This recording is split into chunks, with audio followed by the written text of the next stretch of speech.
This is Locked On Bets, the daily betting show that means business from the Locked On Podcast Network. Hosted by Lee Sterling and Kevin Rogers, they're dropping fearless picks with an inside edge to put money in your pocket. If there's action, they've got the lock. This is where smart bets start. It's Locked On Bets.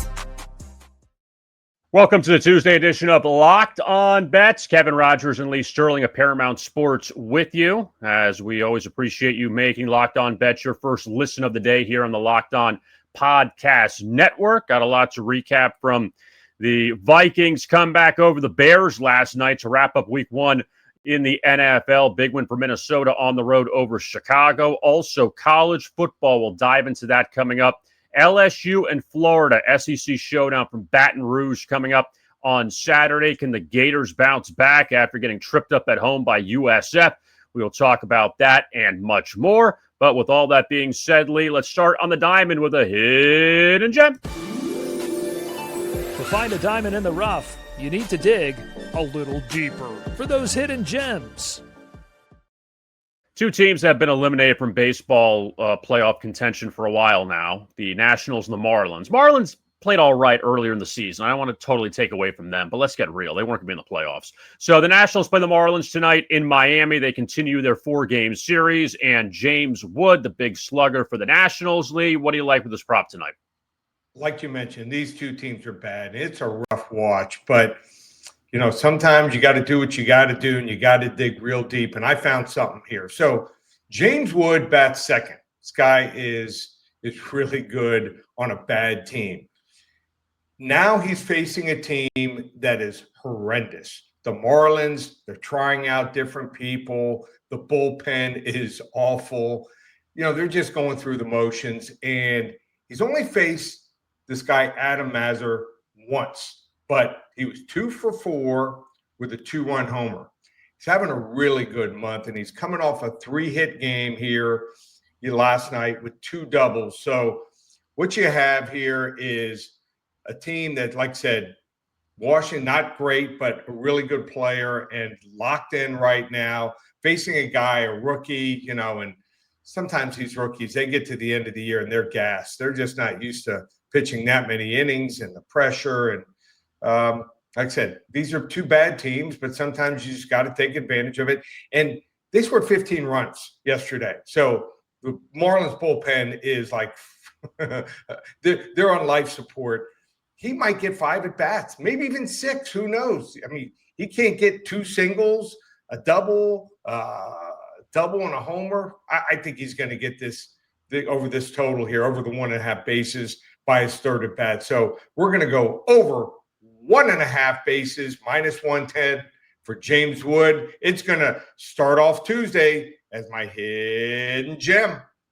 What's so interesting is, Lee, it just shows you how long the baseball season is, that the Marlins had that nice run in June, July, whatever it was. And, okay, well, maybe they could be in playoff contention, and then the bottom falls out. But, you know, all these teams, even the bad ones, or the teams that are, I mean, I'm not going to talk about like Colorado, but even the teams that aren't going to be in the playoffs still have nice runs from, you know, at times in the season, but yet it just goes to show you how consistent you need to be to get to 90-plus wins. And this time of year also, the Marlins have no hitting at all. A couple of their best hitters have been injured the last month. So that's a problem. And their pitchers, they're putting them on pitch counts. They don't want these starting pitchers, which are pretty good. They could come back next year with really like 7 or 8 legitimate starting pitchers. They don't want these guys getting hurt in the last month. They'll have them pitch 4, 5 innings at the very most, get them out after they pitch 70, 75 pitches. And they're going to trade a bunch of these pitchers for hitters. They have no choice if they want to compete. So take advantage of it here. Good hitter against a bad team here that, like I said, their starting pitchers aren't going very far, and the bullpen is horrendous. Let's take a look back at what unfolded, Lee, last night as far as our picks. 2-2 and really should have been 3-1. First, let's look at the winners. Jordan Mason actually led the Vikings in rushing last night, had over 60 yards, totally obliterated his rushing prop. You called that one, and he got a lot of opportunities there. Aaron Jones is pretty much shut down. I know he had a receiving touchdown, but he was pretty much shut down there. But Jordan Mason, though, he performed pretty well there for Minnesota. Yeah, I thought that they were going to put up, not that I didn't think he was going to get a lot of yards. I usually when they put up a high number, it's there for a reason.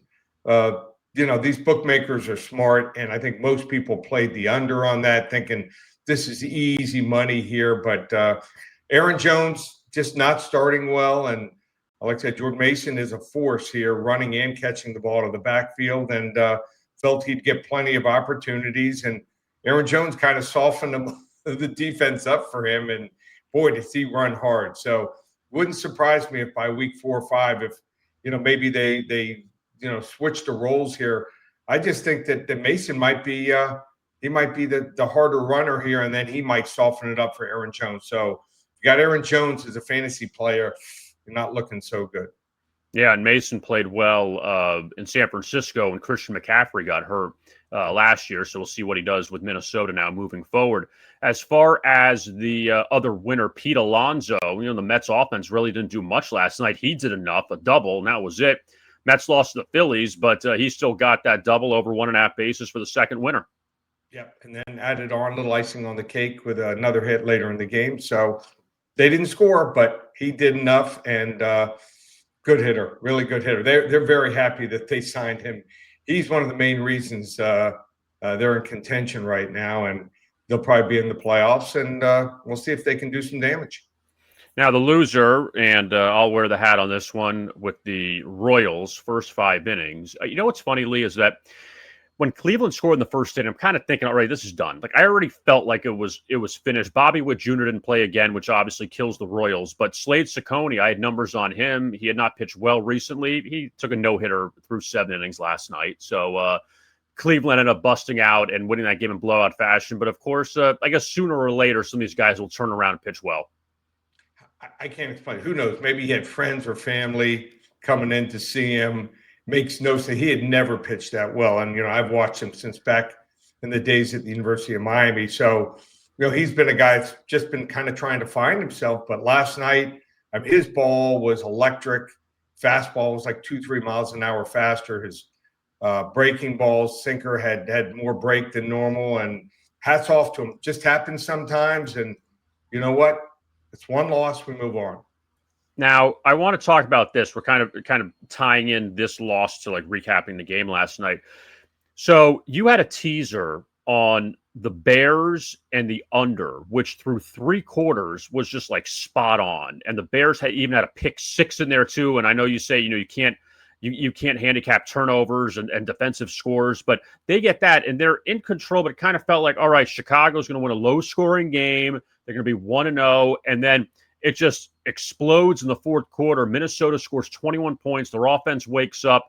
They come back and win the game. And yeah, that one burns on a lot of spots, especially with the teaser. But even if you had Chicago, in game and the under, it hurt. Like it really, that one you had, and then it just kind of went sideways.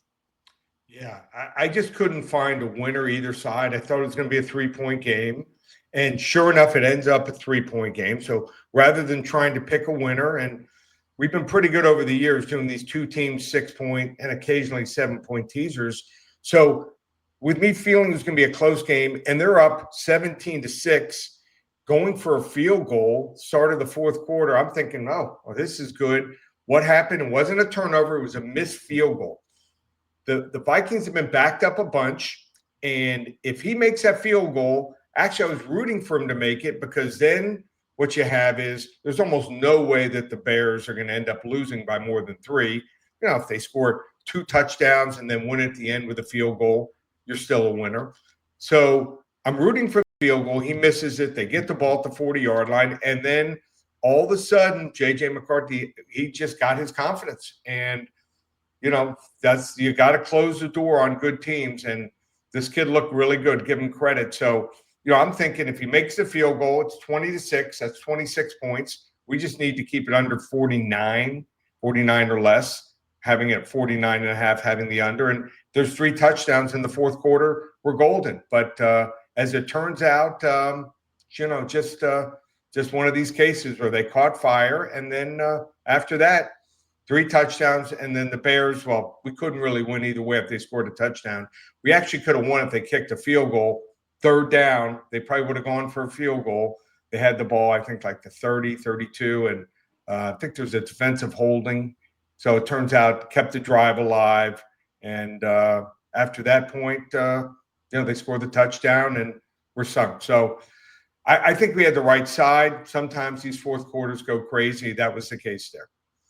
Closing note on this game. I know it's one game and a new coach, but where are you with Caleb Williams as far as what he can do? And obviously you have a new coach in Ben Johnson who helped Detroit's offense do what it did last year. You saw how much they dropped off on Sunday without him there. But what do you think with Caleb Williams, with his future? Is he the guy there in Chicago, or this thing isn't going to work out?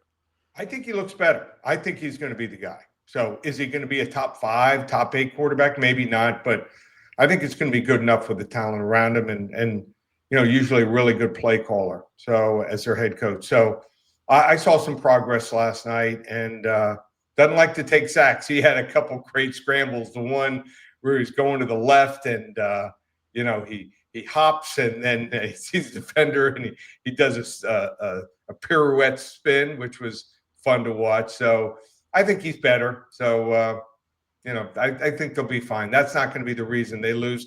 There's just something about the Bears that just have trouble winning close games. And until they get that mentality, and I think they eventually will, it's going to be a struggle. But, they're in the tough division. I mean, you've got Detroit, who is incredible. Green Bay might be as good or better than them. And then the Vikings. So toughest division in the NFL.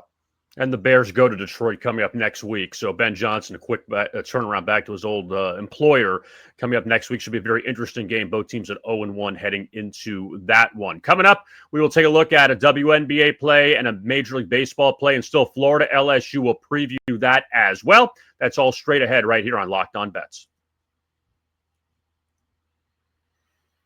Let's talk now about FanDuel, and we are 1 week through the NFL season, and FanDuel is making sure you're ready for kickoff with a can't-miss offer. Right now, new customers can bet just $5, and if your bet wins, you'll get $300 in bonus bets to use across the app. Well, we know that we got plenty of Week 2 games to bet on. You have Commanders-Packers to begin coming up on Thursday, a pair of Monday night games as well. You got a 2-shot there with the Buccaneers-Texans, followed by Chargers-Raiders out in Vegas. Also, some of the odds at FanDuel have adjusted for MVP odds. You saw what Josh Allen did on Sunday night in that comeback for Buffalo over Lamar Jackson in Baltimore. Both those quarterbacks are the top 2 MVP candidates right now as far as the betting board goes. Josh Allen at 3-1, Lamar Jackson at 4-1. Derrick Henry had a huge game for the Ravens. He's at 6-1 as far as offensive player of the year at FanDuel. Myles Garrett, you saw what he did for the Browns against Cincinnati on Sunday.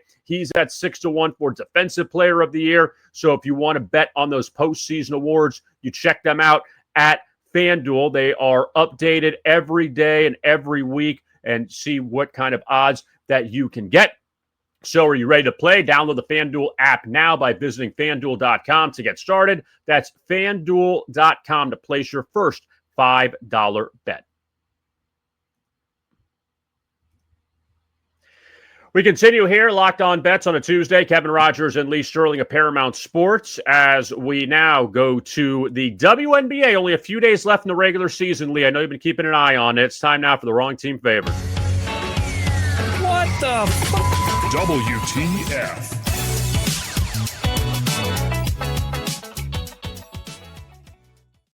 This is when it ramps up, Lee, is when you get to the playoffs coming up in just a few days. I know I can't wait. You may not be able to focus on your college football handicapping because all this is going on. So I want to warn you on that. All right, Valkyries and the Storm tonight out in Seattle. Golden State expansion team. They've already wrapped up playoff berth. They've been pretty impressive this year. Seattle needs a win in one of their final 2 games to get in the playoffs. So they meet tonight, and we're going to go with the first quarter play on the Valkyries +2 against the Storm. And look, I'm not going to go against these numbers. I really can't. If you're going against these numbers, you're just going against it just to go against it. Golden State, the last 13 games in the first quarter, they're 11-2. This season against Seattle in 3 games, they're 3-0 in the first quarter. They've allowed 15, 14, and 14 points. They've shut down the Storm in the opening 10 minutes in 3 games this season. And Seattle, worst home team in the WNBA in the first quarter, 5-16 against the spread. 21 home games, they've led 7 times. I'm not going to go against it. If Seattle leads after 1, okay, but I'm not just going to do it just to do it. I'm going to take the points of Golden State. I never like backing teams that have pressure on them. I don't like doing that. Seattle still needs to win to get in. They probably will. They're up, I think, a game and a half on LA with 2 games to go, but I still don't want to take that. So let's take the Valkyries in the first quarter as our wrong team favored against the Storm tonight. You made a convincing argument for me, and I don't love watching these games, but I guess I'm going to have to do it. So I have a lot of friends out in Seattle. So I'm going to watch this game and I'm going to bet on it. And I need some action. There's no football today or tomorrow. So this is going to be my late night action as I'm studying college football. This is going to be your 17 minutes of fun. That's all it takes in that first quarter. And then by 10-17 or 10-18, you'll be done and you can move on. So it'll be fine. All right, staying out west, the Rockies and the Dodgers tonight. Let's look at the blowout special. Oh, boy. Last one out, turn off the lights. This one's a blowout. Colorado Rockies, they are, my God. Like, it's not about running out the clock at this point. You still got to play another 3 weeks. Like, how do you even get excited about that? I don't know how you do it, but the Dodgers came back and beat the Rockies last night. So game 2 of their series at Dodger Stadium. And Lee, what do you like here, this NL West showdown? Talk about tale of 2 teams. You got the Dodgers, who are game ahead of the Padres. So this is a big game. They're not just going to go through the motions the last couple of weeks. They need to lock up that division crown, want to have home field advantage. And the Rockies, wow, are they bad? They've already dropped their 104th game last night. I mean, they could end up dropping over 120 games. That's horrific here as far as a baseball record. So they're going to start tonight. Herman Marquez. Herman Marquez is 3-12, 6.19 ERA across 22 outings, and he's been tagged for 143 hits, just 107 2/3 innings pitched. How good are batters batting against him? Just hitting 318. I mean, you're hitting 270, 280, that's high. He struggled against the Dodgers, posting a 13.50 ERA in the prior meetings.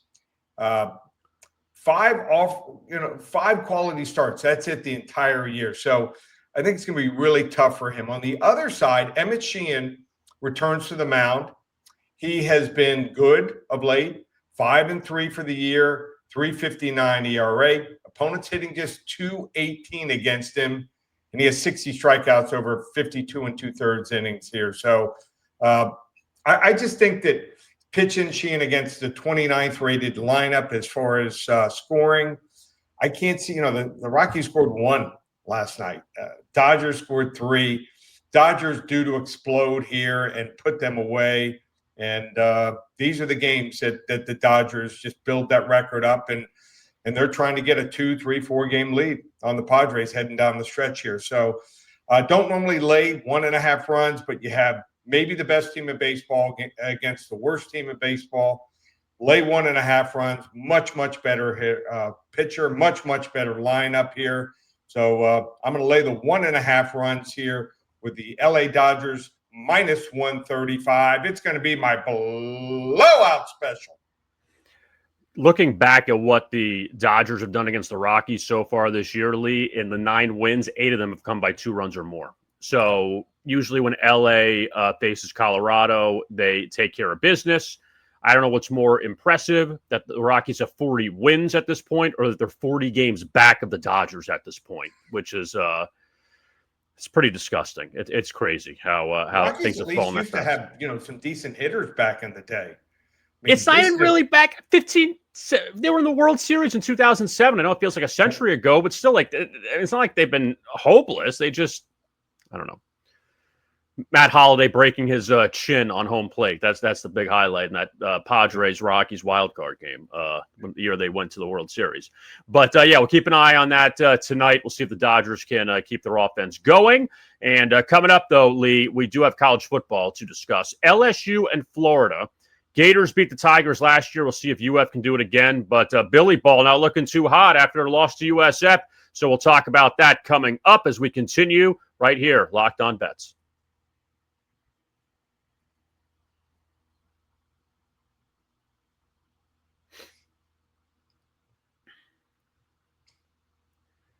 Locked On Bets rolls on here on a Tuesday. Kevin Rogers and Lee Sterling of Paramount Sports as SEC games are starting to begin. We saw last week with Ole Miss beating Kentucky, Georgia, Tennessee this week. Also, Florida and LSU. We'll see how the Tigers respond after they didn't cover against Louisiana Tech last week, but Florida, they didn't even win as they lost to USF. It's time now for the lock of the day. Open it, open it, open it. Lee has the key to the lock of the day.